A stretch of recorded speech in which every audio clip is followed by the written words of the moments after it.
अभी भी खबरों के टेलविंड्स ढूंढने की कोशिश और कुछ अच्छे स्टॉक्स हाईलाइट करने की कोशिश है। तो पहला तो टीसीएस है।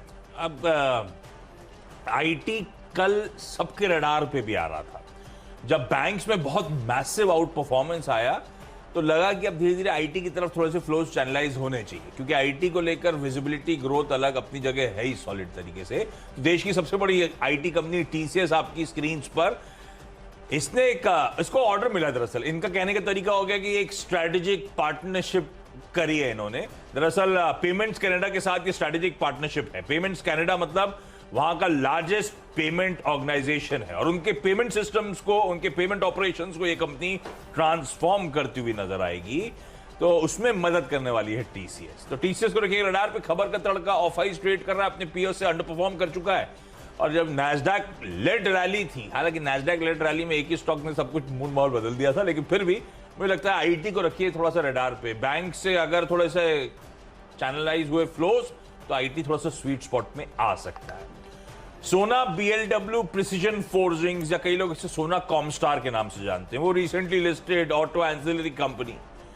ऑटो एंसिलरी, लेकिन फोकस थ्रस्ट एरियाज इसके ईवीज है, न्यू एज टेक्नोलॉजीज है, उन मार्केट्स को टारगेट करने की कोशिश होती है।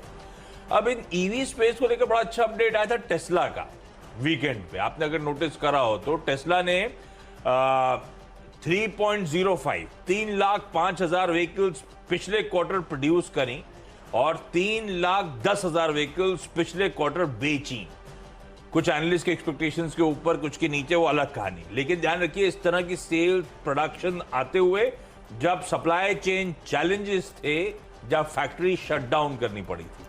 तो अब सोना बीएलडब्ल्यू प्रिसीजन टेस्ला को सर्व करता है नहीं, एनीबडी इज गेस।